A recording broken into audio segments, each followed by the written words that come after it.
السلام علیکم ورحمۃ اللہ وبرکاتہ۔ کیا حال ہے آپ سب کے؟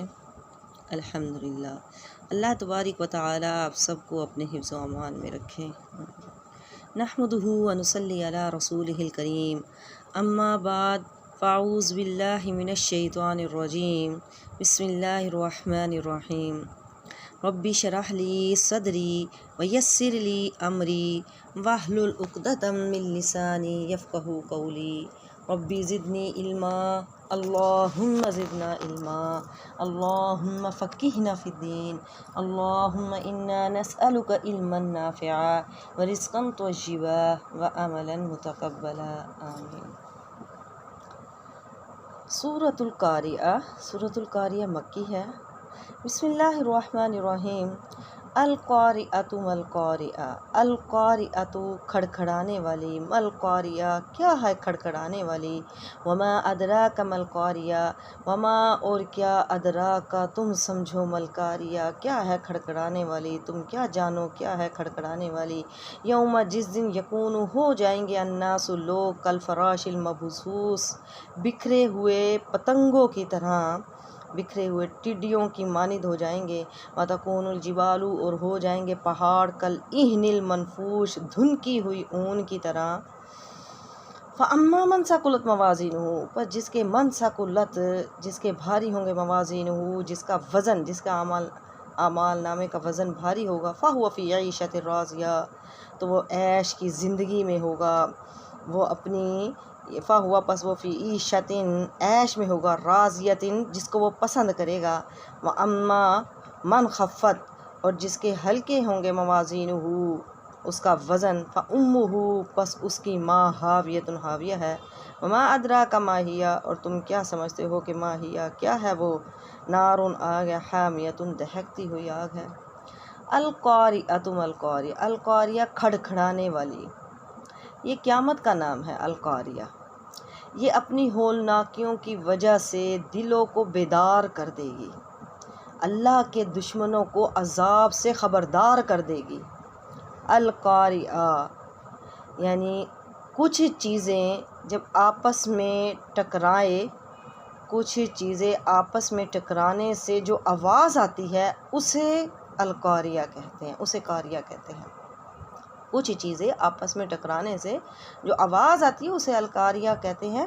یہاں القاریہ سے مراد قیامت کا دن ہے، یعنی جب قیامت کا دن آئے گا تو وہ ایسا دن ہوگا کہ وہ ہر چیز کو ہلائے گا اور چیزوں کے کھڑکنے کی آواز آئے گی، جیسے زلزلہ آتا ہے، چیزیں آپس میں ملتی ہیں، ہلتی ہیں، ٹکرانے کی آوازیں آتی ہیں، تو یہ القاریہ ہے۔ اللہ نے قرآن مجید میں قیامت کے دن کے بارے میں اور بھی الفاظ استعمال کیے ہیں۔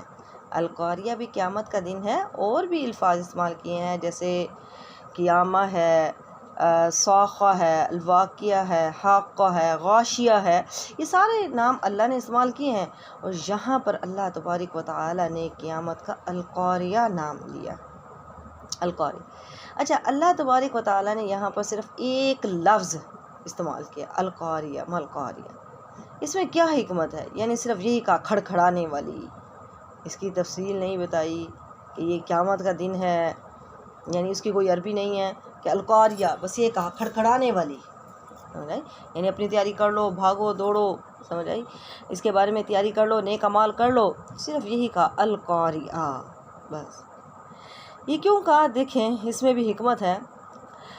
ہم بھی کبھی ایسے کرتے ہیں کہ پورا جملہ بولنے کے بجائے صرف ایک لفظ بول دیتے ہیں، اور اسی ایک لفظ میں پورا جملہ چھپا ہوا ہوتا ہے،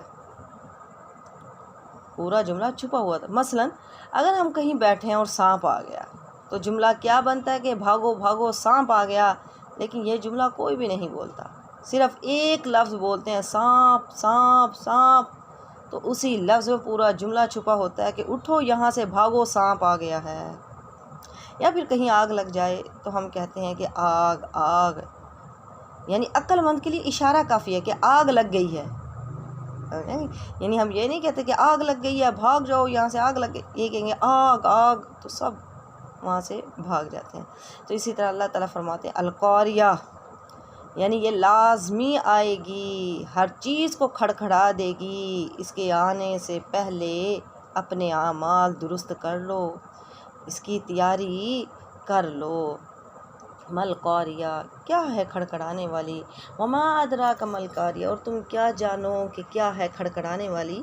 یعنی تمہیں تو اس کا علم ہی نہیں ہے، یعنی اس کا علم میرے بتائے بغیر کسی کو حاصل نہیں ہو سکتا، اللہ کے بتائے بغیر کسی کو حاصل نہیں ہو سکتا۔ اور پھر خود ہی اللہ تبارک و تعالیٰ اس دن کے بارے میں بتا رہے ہیں کہ اس دن کیا ہوگا۔ اس دن انسان جو ہوں گے حیران و پریشان ادھر ادھر گھوم رہے ہوں گے۔ وہ دن ایسا دن ہوگا یوم یکون الناس، کہ ہو جائیں گے لوگ، الناس لوگ، کل فراش مبثوث، بکھرے ہوئے پتنگوں کی طرح ہو جائیں گے۔ یعنی قیامت والے دن انسان بھی پروانوں کی طرح بکھرے ہوئے ہوں گے، لوگ آگے پیچھے ادھر ادھر پتنگوں کی طرح بھاگ رہے ہوں گے، اور کسی کو نفسی نفسی اپنی اپنی جان کی فکر ہوگی۔ آج ہر کوئی اپنی اپنی دنیا میں مگن ہے، اپنے اپنے کام میں مگن ہے، تو اس دن ایسا نہیں ہوگا کہ ہر کوئی اپنے اپنے کام میں مگن ہوگا، نہیں، بلکہ حیران و پریشان بکھرے ہوئے ہوں گے، کوئی کہیں بھاگ رہا ہوگا، کوئی کہیں بھاگ رہا ہوگا۔ تو اس وجہ سے کہا کہ قیامت والے دن لوگ ایسے ہوں گے جیسے کہ بکھرے ہوئے پتنگے ہوتے ہیں، پروانوں کی طرح۔ وَتَكُونُ الْجِبَالُ، اور ہو جائیں گے جبال و پہاڑ کل اِہْنِ الْمَنْفُوشِ، دھنکی ہوئی اون کی طرح۔ یہ کیفیت پہاڑوں کی قیامت والے دن ہوگی۔ آج ہم پہاڑوں کو دیکھتے ہیں کہ جتنے بھی لوگ ہیں اگر اس کو ہلانے کی کوشش کریں تو وہ پہاڑ اپنی جگہ سے ہل نہیں سکتا، اتنا مضبوط پہاڑ ہے کہ کیا ہوگا، تو اتنا مضبوط پہاڑ کہ کسی کے ہلانے سے ہل نہیں سکتا۔ لیکن قیامت والے دن کیا ہوگا، یہ یعنی اون کی طرح، دھنکی ہوئی اون یعنی جب ہم اس کو پنجواتے ہیں نا اون کو، یعنی اس کی دوبارہ اسے ٹھیک کرواتے ہیں، مشین میں سے گزارتے ہیں، تو وہ بالکل الگ الگ، ہر ریزہ ریزہ ہو جاتی ہے، الگ الگ ہو جاتی ہے بالکل۔ تو اسی طرح کہا کہ وہ دھنکی ہوئی اون کی طرح ریزہ ریزہ ہو کر اڑ رہے ہوں گے پہاڑ، انسان حیران پریشان ہوگا کہ اس کو یہ کیا ہو گیا ہے، جو کہ کسی کے ہلانے سے ہل نہیں سکتے تھے، آج یہ اون کی طرح اڑتے پھر رہے ہیں ریزہ ریزہ ہو کر۔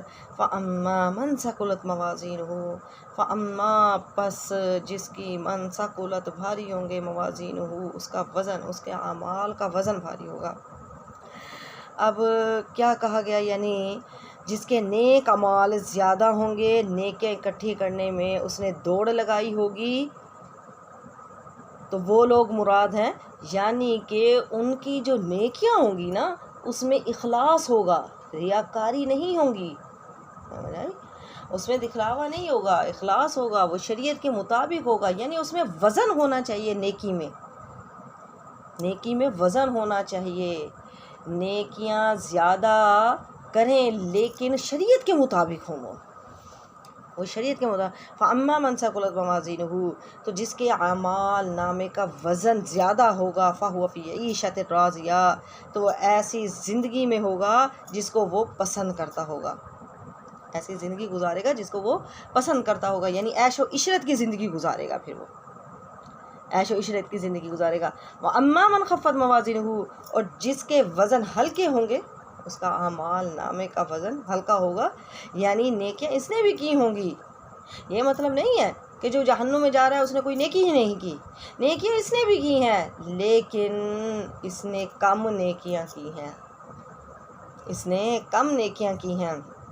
تو ہمیں کیا کرنا چاہیے، نیکیوں میں ہم نے دوڑ لگانی ہے، فَاسْتَبِقُوا الْخَيْرَاتِ، جب بھی موقع ملے فوراً نیکی کریں۔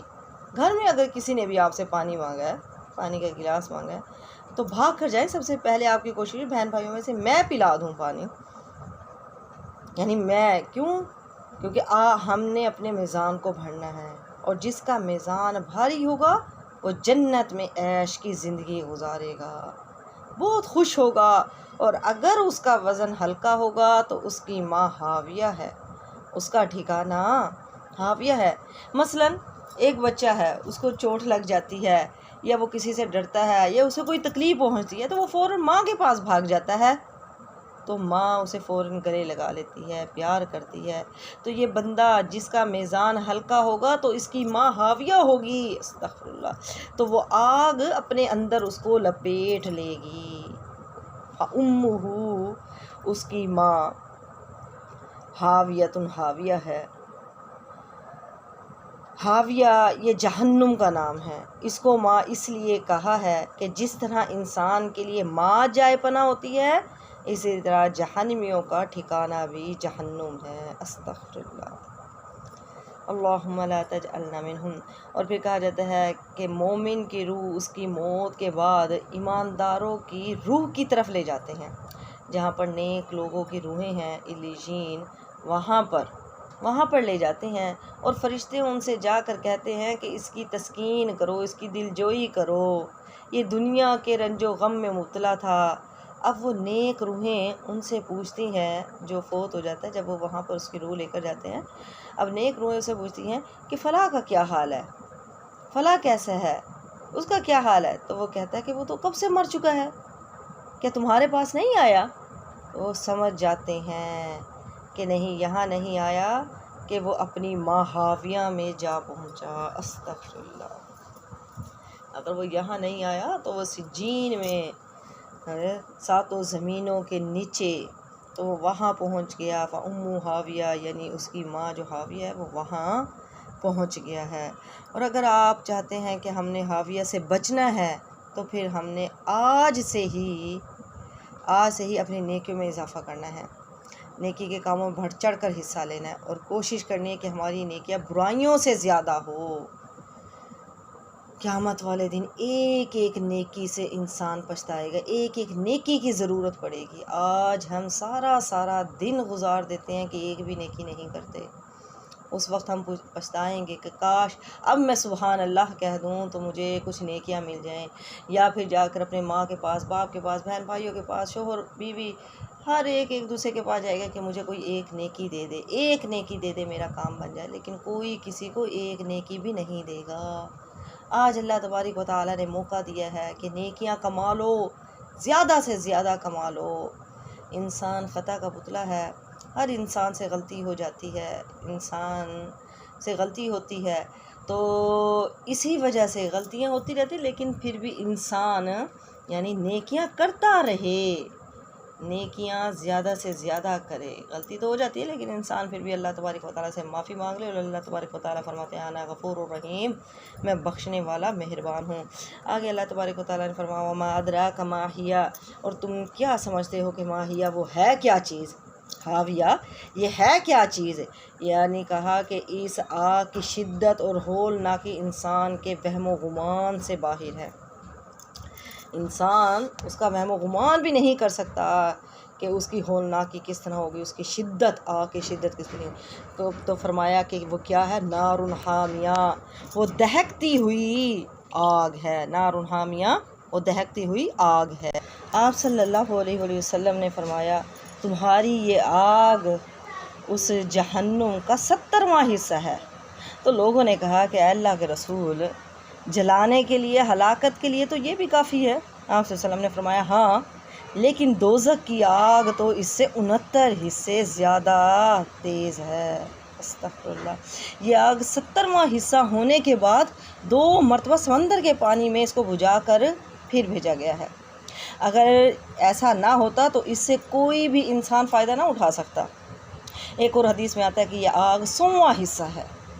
مسند احمد کی حدیث ہے سب سے ہلکے عذاب والا جہنمی وہ ہوگا جس کے پاؤں میں آگ کے جوتیاں پہنائی جائے گی، جوتے آگ کے پہنائے جائیں گے، آگ کے جوتے پاؤں میں پہنائے جائیں گے، لیکن اس کا دماغ اس طرح ابلے گا جس طرح کے ہنڈیا ابلتی ہے، استغفر اللہ استغفر اللہ۔ بخاری مسلم میں ہے کہ آگ نے اپنے رب سے شکایت کی کہ اے اللہ میرا ایک حصہ دوسرے حصے کو کھائے جا رہا ہے، تو اللہ نے اسے 2 سانس لینے کی اجازت دی، ایک سردی میں اور ایک گرمی میں۔ جو سخت سردی ہوتی ہے تو اس کا یہ ٹھنڈا سانس ہے، اور نہایت جب سخت گرمی ہوتی ہے تو اس کا یہ گرم سانس ہے، استغفر اللہ۔ تو انسان کو اس جہنم سے بچنے کے لیے ہمیں اپنے نیک اعمال کرنے ہیں، اور اللہ تبارک و تعالیٰ سے دعا کرتے رہا کریں کہ اللہم اجرنی من النار، اللہم اجرنا من النار، کہ اللہ تو ہمیں جہنم کے عذاب سے بچا۔ اے اللہ اللہم لا تجعلنا منہم، اے اللہ تو ہمیں ان لوگوں میں سے نہ بنا جن کا ٹھکانہ فأمہ ہاویہ ہے، نار حامیہ ہے۔ اللہ السلام علیکم ورحمۃ اللہ۔